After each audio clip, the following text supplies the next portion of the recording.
Hello and welcome everyone to our last webinar for the year. And today we're going to learn about payroll. So if this is your first time attending one of the webinars, welcome. We're glad to have you here. And if you're returning and you've attended some of the other ones, well, welcome back. Okay, so just a little bit more about me if you haven't attended one of our webinars. My background is business development and accounting. And I also teach this series of 1-hour webinars. I support thousands of businesses through our Q&A with our VIP membership. And we'll talk a little bit more about that at the end of the course. And also I've been an instructor of our QuickBooks 2-day training course for over 10 years. And we'll also talk about that just a little bit at the end of the webinar. But what you are hopefully gathering that this webinar is for QuickBooks Online users. So it is not designed for desktop users. You'll see once we get going that the screens are very different. The keystrokes are different. If you are a desktop user, you can let Amy know that through the Q&A, and she will be able to give you resources to our desktop training. Okay, all right. Here's a picture of just a little bit of the rest of the crew. So we've got quite a great team of QuickBooks instructors, and I think working with anyone, you're going to be very happy. So, all right, what are we going to learn today? First of all, we're going to find out about the various payroll subscriptions and which is the right one. How do you choose? We're going to learn how to set up payroll from the very beginning. And we're going to then take it all the way through to paying our employees. We're also going to learn how to track our tax payments and how the forms get filed. And then last, we're going to learn about those non-tax liabilities and some other tricky scenarios. All right. Now, there's a few things you're going to need before you get started inputting payroll. And this is pretty important. So you'll need a copy of the W-4s filled out by all of your employees. You're also going to need your year-to-date payroll information. Now, if you're starting in January, which this is just the perfect time to take the class, and if you're thinking about switching over to QuickBooks Payroll, what a perfect time to do it. You're going to start in January. You don't have to worry at all about any year-to-date payroll information. This is for if you're going to start at any time during the year. Let's say you're new to QuickBooks, you're still learning how it works, and you're not quite ready to take on QuickBooks Payroll, and you decide to start at the beginning of the second quarter. You can start anytime, but starting at the beginning of the quarter is definitely a little easier. So that might be recommended. So say you're going to start April 1st. Well, then you will need the year-to-date payroll information for all of your employees for the first quarter. And the idea here is part of the reason you're switching over from maybe an outside service to QuickBooks Payroll is to do it all yourself and to generally save money. This way, at the end of the year, you do not have to go back to your outside service. You will be producing the W-2 yourself, which will include the first quarter wages paid by an outside service, and then all the rest of the wages paid through QuickBooks. So one W-2. That's the point of that. You'll need your tax ID numbers. So the FEIN stands for Federal Employer Identification Number. Most people just call that their tax ID, or they call it just EIN. They kind of drop off the F. Whoop, that didn't sound good. They drop off the first letter. And then your state ID. You'll need those as well. And you can just ask your current provider or your accountant if they're doing it, and they will provide that for you. You'll need to know your state unemployment insurance rate. And if somebody's currently doing it for you, they have that rate, so you can ask them. They also most likely have access to the website, a sign-in for you, so you can ask for that sign-in and you can go look at it yourself. And then you're going to need accounting and routing numbers for employees if they're going to be electing or you offer direct deposit. Okay. All right, so let's get into our QuickBooks.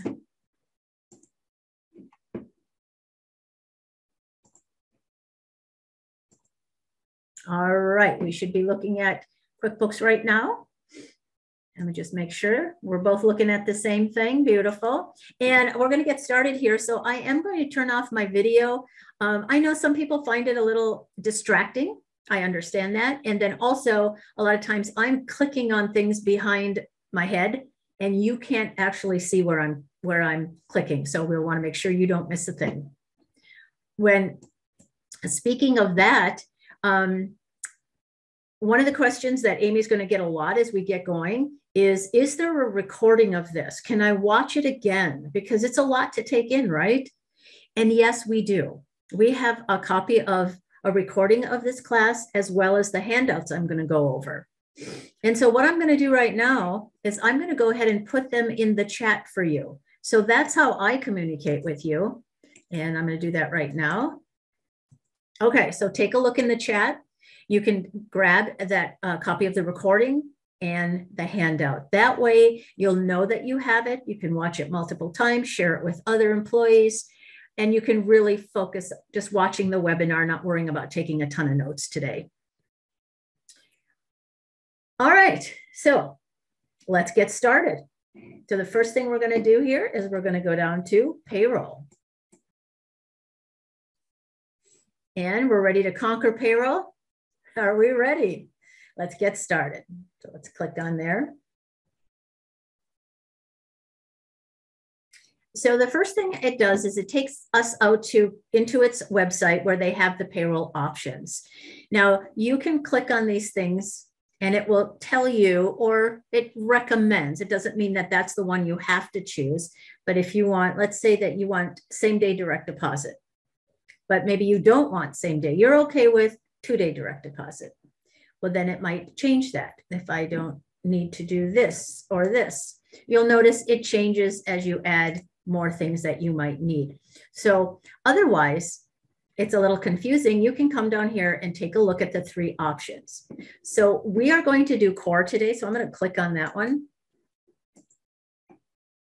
But let's take a look at the choices. The great thing about the choices are whatever we do, whatever you're going to learn today applies to all of these options.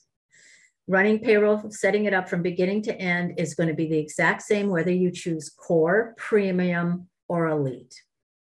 So with the core, which is what we're going to do today, and you can do this at any time. It's a trial. See right here, it is a 30-day trial up at the top. And so you can do this and you can practice and play with it. And then if you decide you need to upgrade, you can always do that when you get your final subscription. So here it is, full service. So we are going to be able to automatically run payroll. Could do health benefits for your team. We've got expert product support and next day direct deposit. So full service. Notice as we go to the next one, to the Premier, it's going to have full service, same thing, same thing, same thing, but then additional features. You can get same day direct deposit. I'm sorry, this was next day, not 2 days. You can get HR support, workman's comp, expert setup, and T-sheets, which is another time clock type of system. Going over to Elite, again, full service, all the same things, and then these extra that Premier has, and then you get the additional white glove, tax penalty protection, etc. So you decide how much service you want. Coming back, you'll notice that the cost, of course, reflects the increase of features and benefits. With our core here, it's going to be $45 a month plus $4 per employee per month. And it's going to do everything for us. So that's the one we're going to do today. But again, the steps we learn apply to all 3 of the options. Okay, so it will really just walk you through step by step by step. And that's pretty much what we're going to do. So it says get started. Click here. Have you paid employees in 2021? Since we're starting in 2021, obviously we wouldn't be starting on the last day. So we can sort of pretend that we're starting, let's say we're starting June 30th or July 1st. So we are starting at the end of the second quarter, starting at the beginning of the third quarter. So yes, yes, we have paid employees. When is your next payday? So we're going to say our next payday is tomorrow. And what's our primary location here? So we have to key in a lot of detail, not too much really. Oop.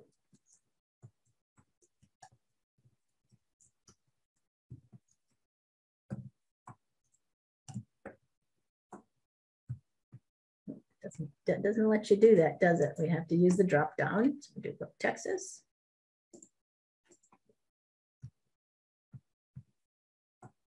And next. So that's just the company information. And who's your payroll contact? So we can say, let's do Craig. Craig is going to be the owner, and Craig is going to do his own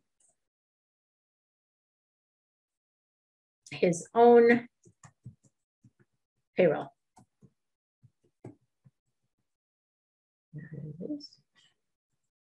And then we'll do. I can't type today, can I?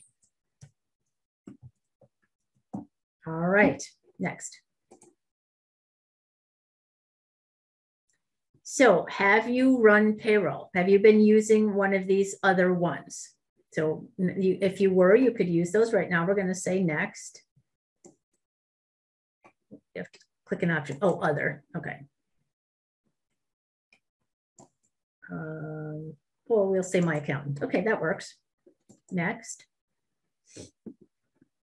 Okay, so we're going to start by setting up an employee. So let's add our first employee. And our first employee is going to be David.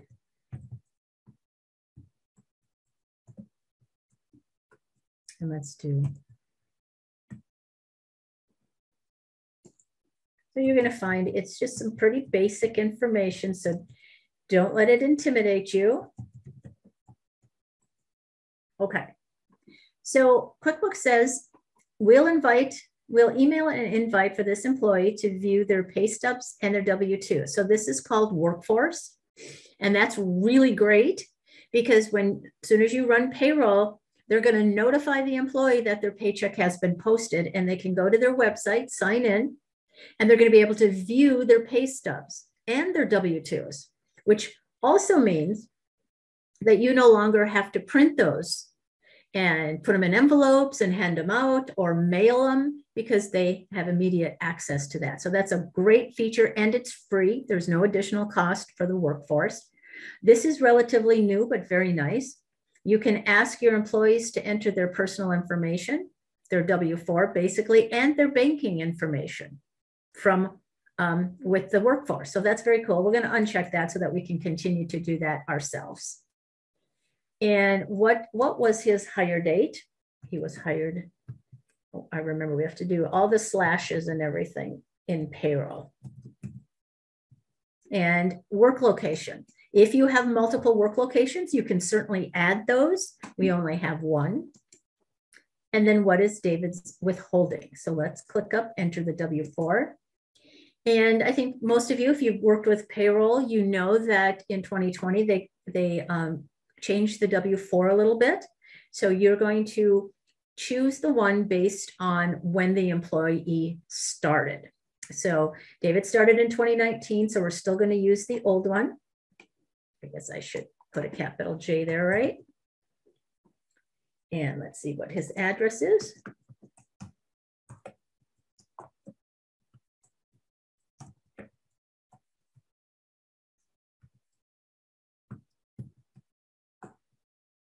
And then you're going to need their social security number. And of course, this is not a real one. Don't jot it down.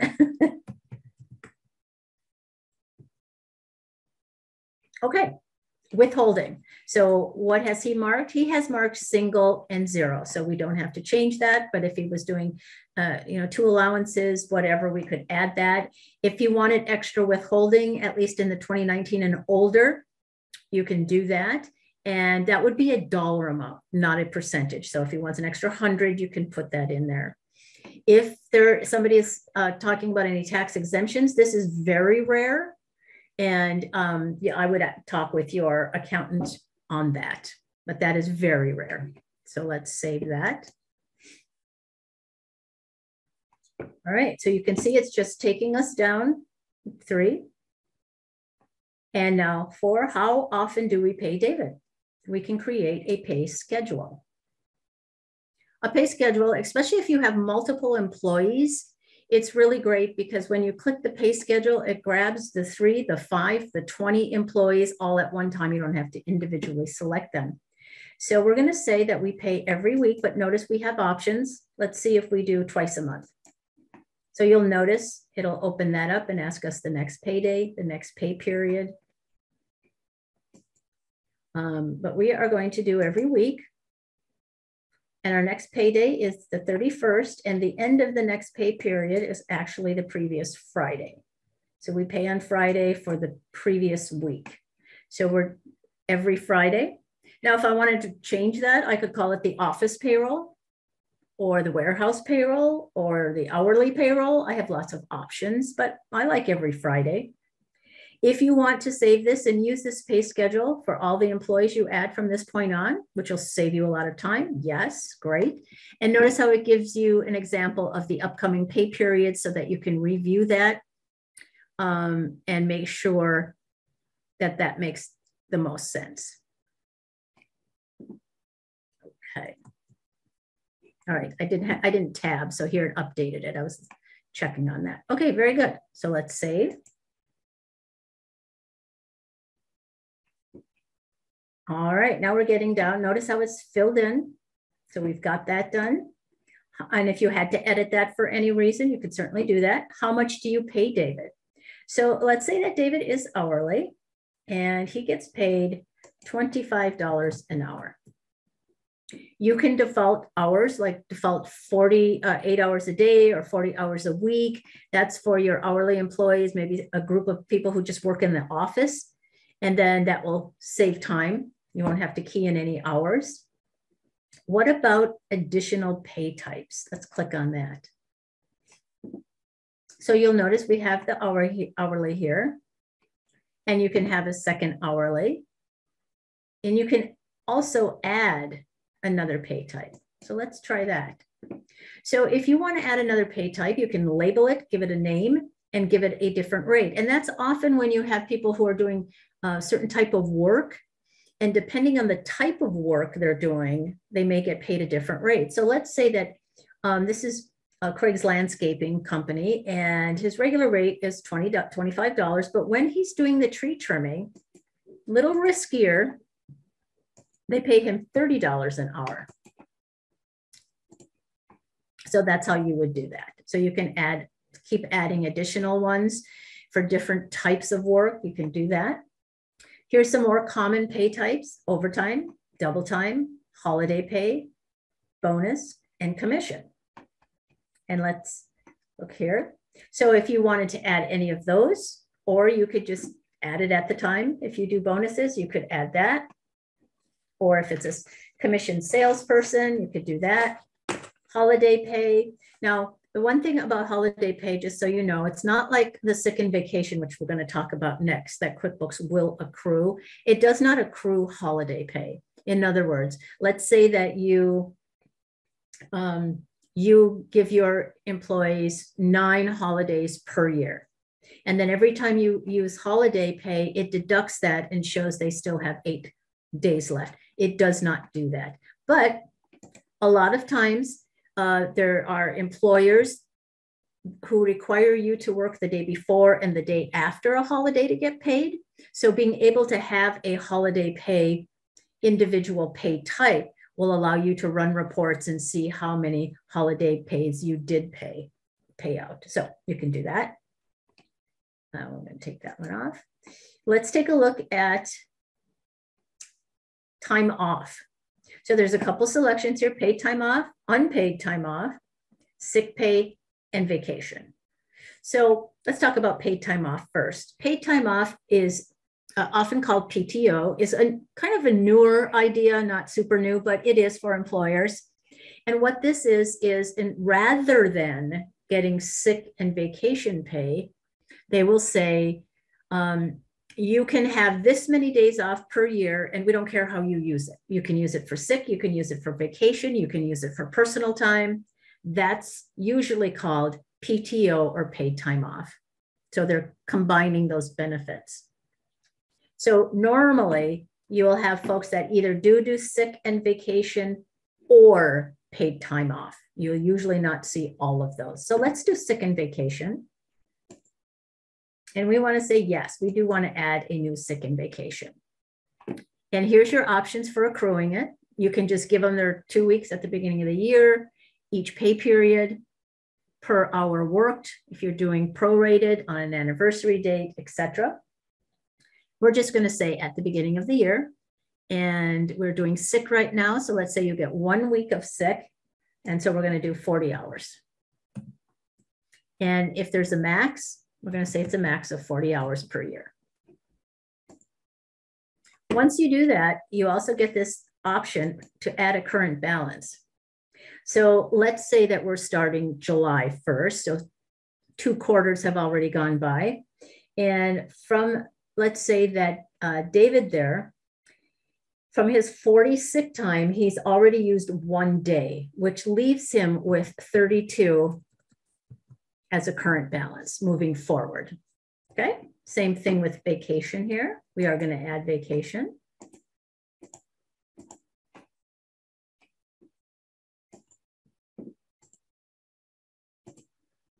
And same options here, but we're going to go ahead and do the easy one, the beginning of the year. This one, we're going to give 2 weeks. So we're going to do 80 hours. And we're going to say the max is 80 hours. So that's something you decide. It's probably something you decide as the owner or in your employee handbook. Save there.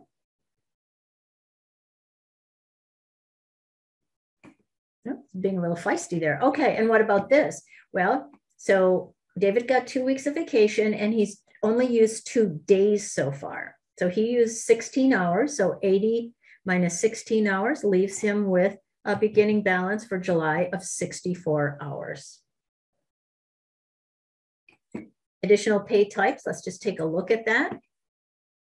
You've got allowance, reimbursements, cash tips, clergy, non-taxable per diems, bereavement, and other earnings as well, where you can create other ones. If you have something that just doesn't fit, I think was there like moving, if you pay for moving somebody to come and take the job. So lots of choices there. Let's save that.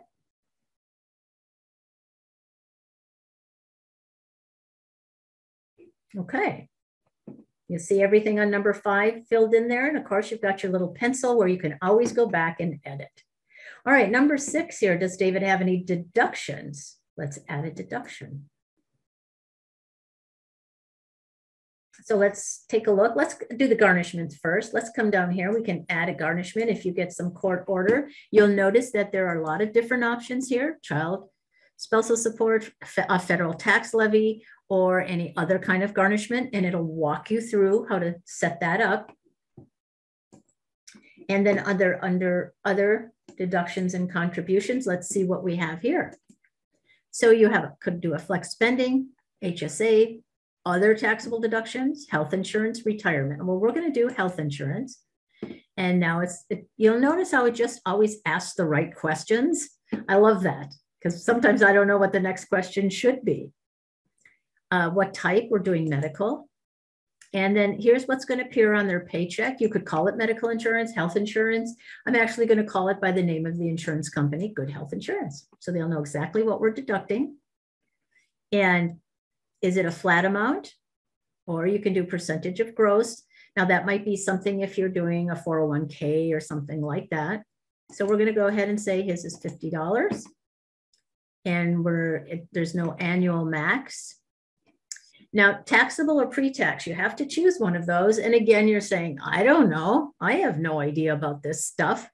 Well, if you're getting health insurance from a company, just call the rep and say, hey, with this health insurance you're bringing here to, that we're getting for our company, is that pre-tax or taxable? They'll tell you. And we're going to say it's taxable. So we click that box. If the company is also contributing to health insurance, you would do the same thing here, put the amount that they're doing. In this case, we're going to say they're not, and save. And we are done with that. All right, so how do we want to pay David? So we have a couple choices here, direct deposit or paper check. Let's click on direct deposit just so you can see how that's going to work.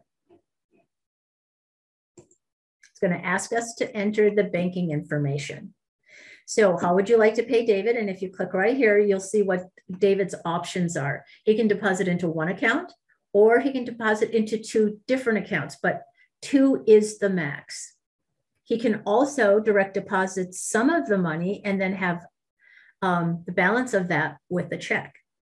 And he will provide you with a voided check, and you have the routing number down here that you'll key in here and the account number right here. So that's all you have to do, but we're going to just do a paper check this time so that we can do this during class.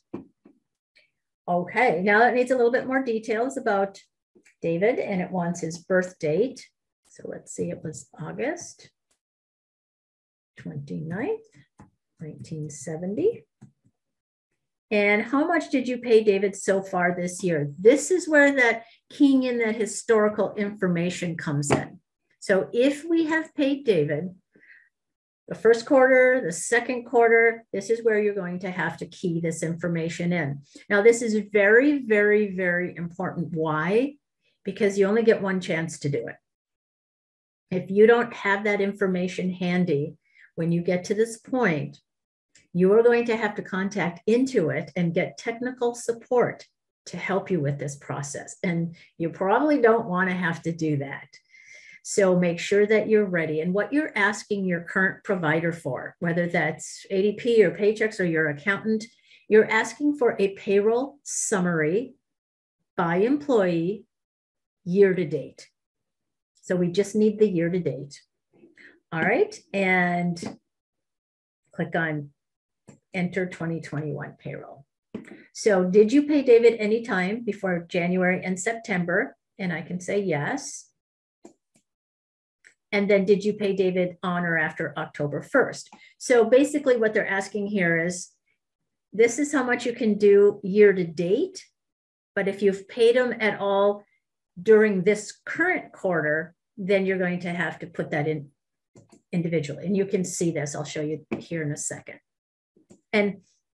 But like I said, it is generally easier for everyone if you start at the beginning of a quarter, but QuickBooks does allow you to do at any time.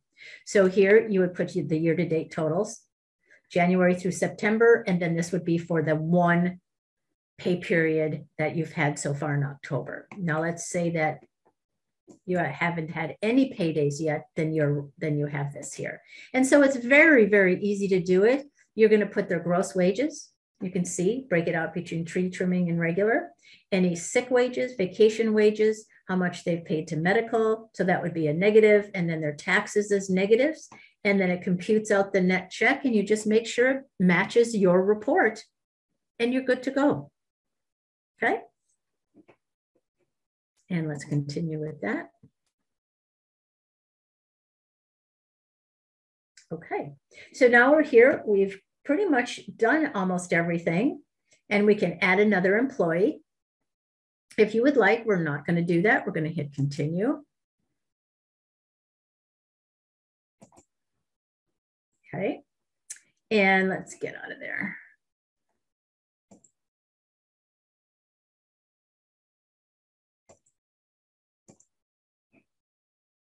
Must set up on before you continue. Let me see if I click on add an employee. I don't want to do that. I want to get stuck here again. Okay. All right. So let's go down here, and we've got these two things done. Now we have to finish adding our team. Let's start. Okay. And continue.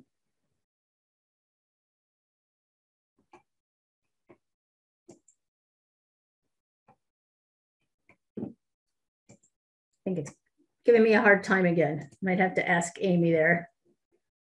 Let me click on that pencil. Nope.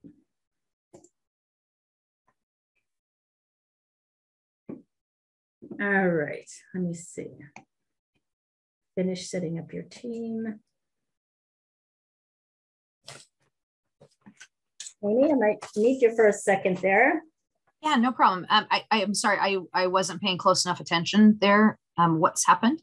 Yeah, you know where I had that problem once a while back. I'm hitting continue, and it's supposed to give me that message about you have to fill in that year-to-date stuff again, and it's just going here.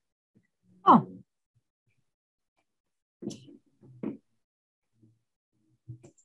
If you click on the employee's name. Oh, maybe that's what it is. Yeah, click on the employee's name, and then I think you can, so if you click on finish adding your team, click start. That's what it is. And then click on his name, and then you should be able to scroll to the bottom, and I think it should be there. And then the pencil. Yeah, there it is. And I just answer no here, right? Yep. That's what it is. Thank you, Amy. No problem. All right. Indicate that. Okay, so your answers indicate that you have not paid David this year. Remember, we said yes. So if you continue, they're going to remove any year to date, which we don't have anyway. So yes, I want to continue. And continue. There we go. All right, this is where I was trying to get to when I hit continue. You'll notice that it really, really, really wants you to put in year to date, because at one point when I started this, it asked me if I had prior payroll, and I said yes. So it's just reminding you that if you leave this right now, you're going to have to, and you really should have put it in, you are going to have to work with Intuit's technical support to do that. So do you need to enter prior payroll? I do not. So that's just that last warning. Okay. All right, let's fill in your tax information.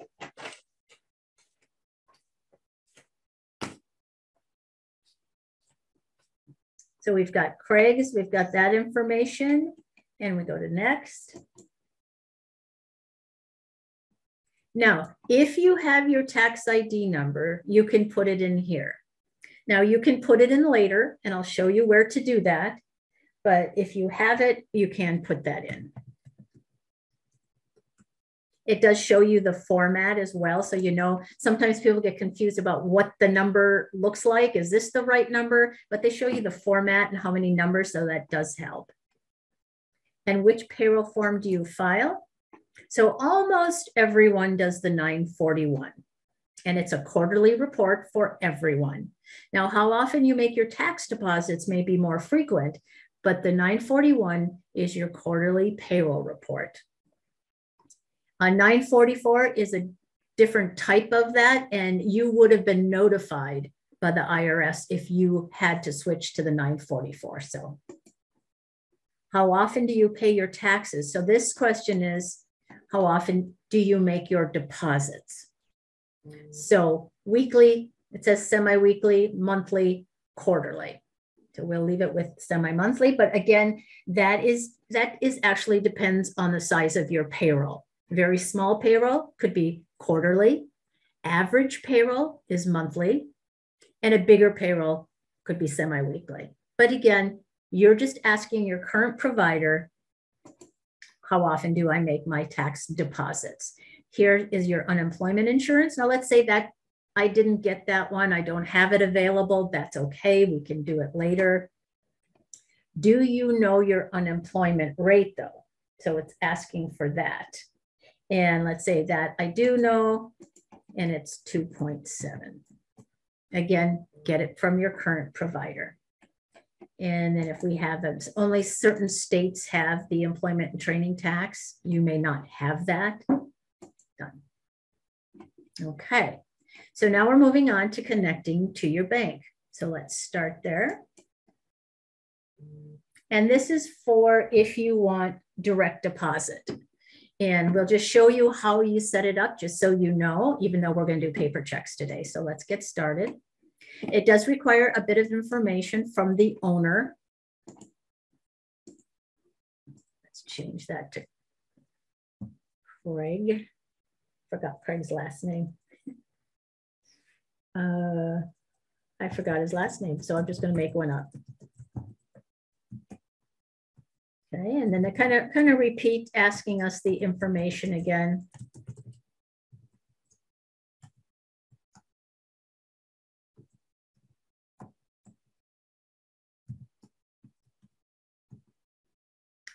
City is Dallas.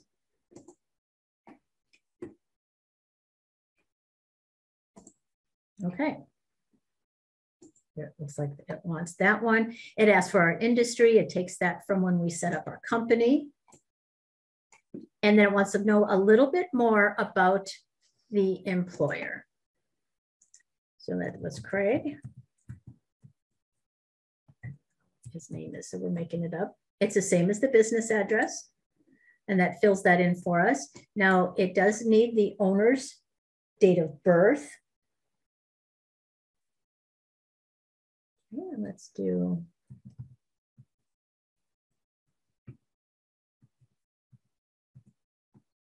That was 214 number. And then it's simply asking for the last 4 of the social security number. So you'll see that if you're doing this, you'll need to kind of meet with the employer first to make sure you have that information. So let's now add a new bank account. Now it's going to bring up a list of the most common bank accounts, banks, I'm sorry. And you can choose one of these. You can show more, which is going to bring quite a long list.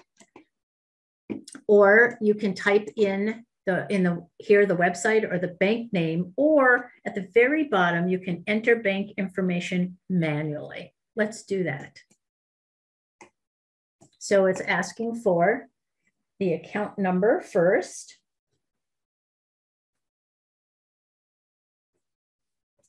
All right.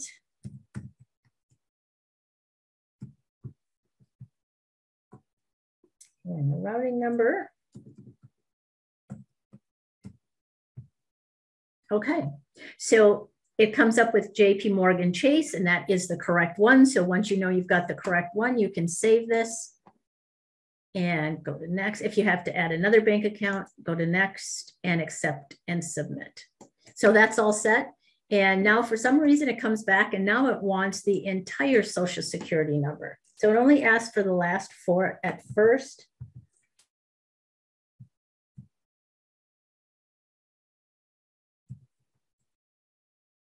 And then we put the full one in and accept and submit.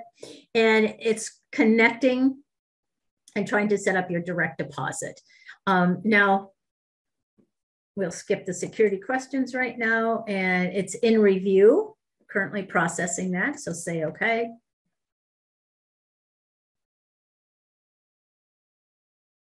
And sometimes it's not doing it right now. It might still do it. Yes, there it is. It, don't be alarmed if it just does this little spin.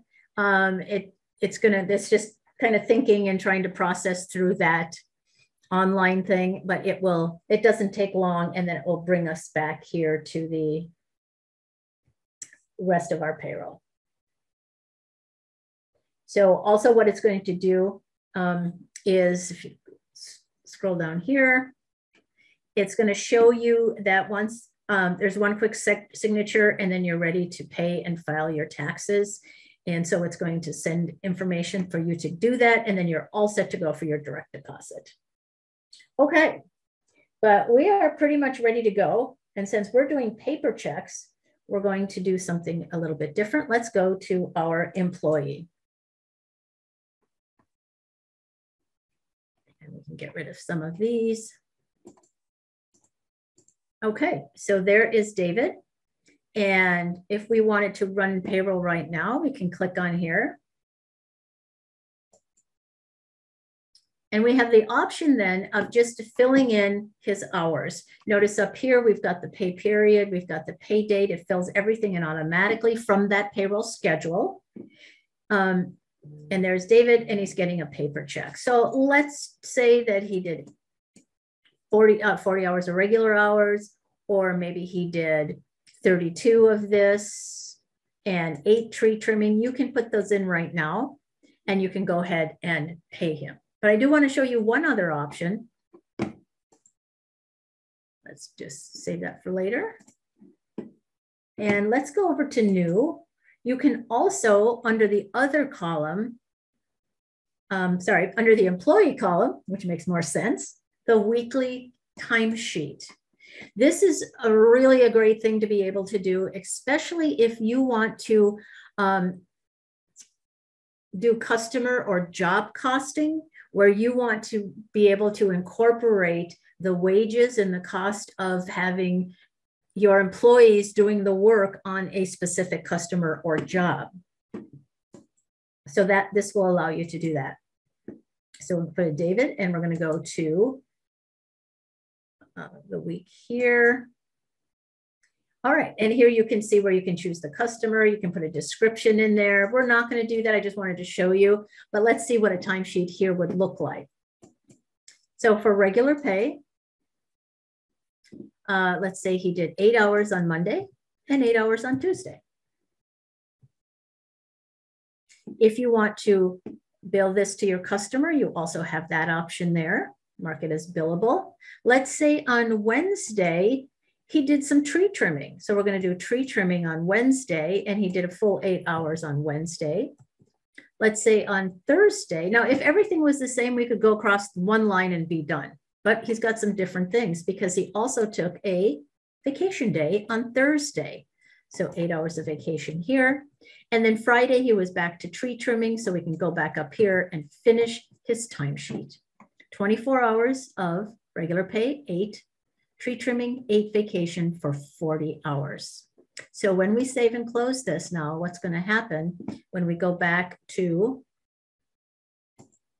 run payroll, it is going to update David's timesheet, his pay from the timesheet. The hours populate right in there. Okay, so we can review the payroll if we'd like. And here it is. You've got your total payroll cost. Now keep in mind this total payroll cost includes the employer portion of taxes. So we have the net pay, and you can see the colors there. If you want to hold that over there. And then this would be the employee portion of taxes, the employer. And also coming down here then, it shows he's getting a paper check. There's total pay. Let's click on the pencil. And it's going to show us a little bit more detail. So it's going to break down his gross pay by the various pay types that we selected this pay period. And then down here, we can open the employee taxes and see what taxes were taken out of his paycheck. Any deductions, like his medical insurance. And then down here, we have a little box that has the employer taxes. And so we can see that being collected as well. And some sick and vacation details. There we go. There's the employer taxes. So the employer is going to pay their half of Social Security, Medicare, also unemployment for state and federal. And then down at the very bottom, you've got your vacation and payroll and how you're sick, and how that time is being deducted from the total. So let's say okay there and submit the payroll.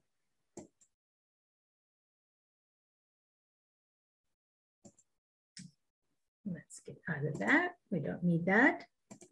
Okay, so the payroll is done. And we can put a check number in there. Go ahead and finish payroll. If you wanted to print the pay stub, let's say that for some reason you have someone who does not want to use Workforce. They don't want to have to access their paychecks via the internet. Perfectly fine. You can print them a pay stub if they're getting direct deposit. And this is what it would look like. All the details are on here.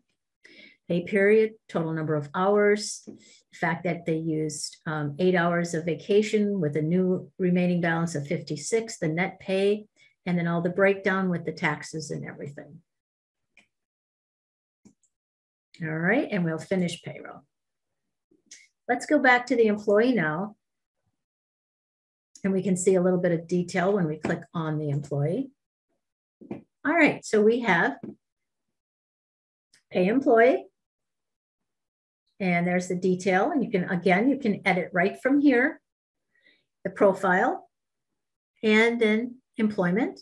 details, click here.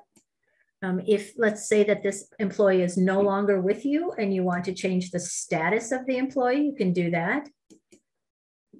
Update that. Also, then you also have the paycheck list right here where you're going to see historical paychecks that were issued to the employee. So pretty cool, right? I mean, it's just a step by step, and everything just kind of walks you through the setup. You don't have to, know too much about it. It does a great job of walking you through that. Okay, let's take a look. Let's get out of David for a minute, and we're going to go over here to the gear, and we're going to go to the payroll settings. So if you did not have a tax rate or your tax ID numbers or anything like that when you first set up, then you can come in here. Let's say you're just trying to get everything ready and you're not going to be running payroll until the next week. You can always come back in here. Notice the pencil here on your federal ID number, and it'll allow you to come in here and change it or add it if you had not done that before. Then your Texas state, if you wanted to do that, your forms as well. Same thing here. So you have some email notification things you can change. And what if you change bank accounts and you want payroll direct deposit coming out from a different bank account? Maybe you close that one, opened a new one, you change banks, you do that right here as well. And then accounting, click on that one. QuickBooks is great about assigning all of these accounts for you. It creates the wage accounts, it creates the tax accounts, the liabilities. I love this. I love this. It does not do that in desktop. So this is pretty amazing. If you need to change your bank account, again, you can do that, all these things here as well. All right. So, whew, we did it. We did payroll. All right, just a couple of other things. Let's go ahead and talk about your health insurance.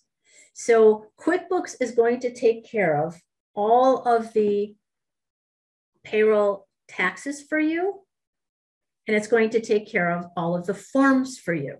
So that is a beautiful thing about QuickBooks Online Payroll. It just does all of that for you, so you don't have to worry about it. That's wonderful. But the one thing it doesn't do is pay any of the other deductions. For example, if you have, remember here, we had the medical insurance deduction. If you have medical, dental, 401k, garnishments, things like that, those you will have to pay. So you can go to accounting and go to your chart of accounts.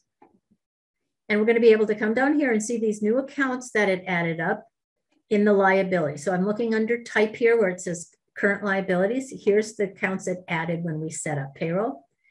Federal taxes, we're going to go, good health insurance. Notice all of these are going to be paid automatically, but not the good health insurance. So you have a couple options when you get that. If you just want to go ahead and pay that, you can go over to new and write a check to good health insurance for that $50. Or if you get a bill and it's not due for 30 days and you want to enter a bill and then pay the bill, you can do that as well.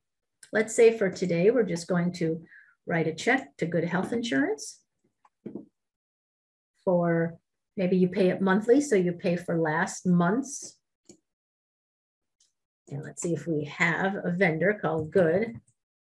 We don't, so let's add it. Good health insurance.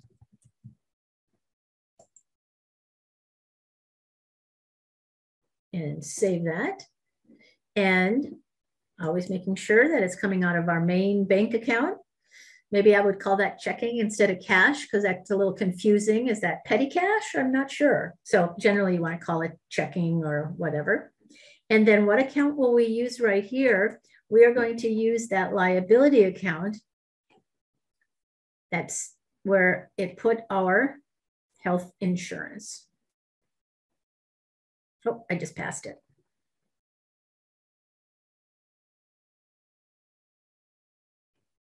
Well, sometimes it's easier. Oh, it went way back up on me. Okay, let's just start typing. There it is. And that was good health insurance. And it's a liability, so it puts it in there until you're ready to pay it, and then you pay it, pay that $50, and I'll go ahead and save and close. And now when we go back to that account on the chart of accounts, let's go to the other current life, good health insurance is 0. So that's how it's going to work with any of those other deductions other than your taxes, dental, health, 401k, that type of thing. It holds it until you're ready to pay it, and then you can pay it with a bill, enter a bill, and then pay a bill, or simply write a check, whatever works the best for you. Okay. So we can take a look at a couple other things here. And let's go to taxes. So when we go to taxes, I'm going to click on payroll taxes, and it's going to give you information once you run payroll. It's going to tell you what you owe, and I'm not what you owe, but again, QuickBooks is going to take care of that. And also, once you do that, you can go to filings, and it's going to show you all of the filings that it has done. Now, we don't have any updated filings, but once QuickBooks does make those payments, then it's going to show your filing history as well. So you'll always know what was submitted. All right. That looks like we got through it. So how about that? You did it. You got through payroll. And now if you're ready to tackle that, you are good to go.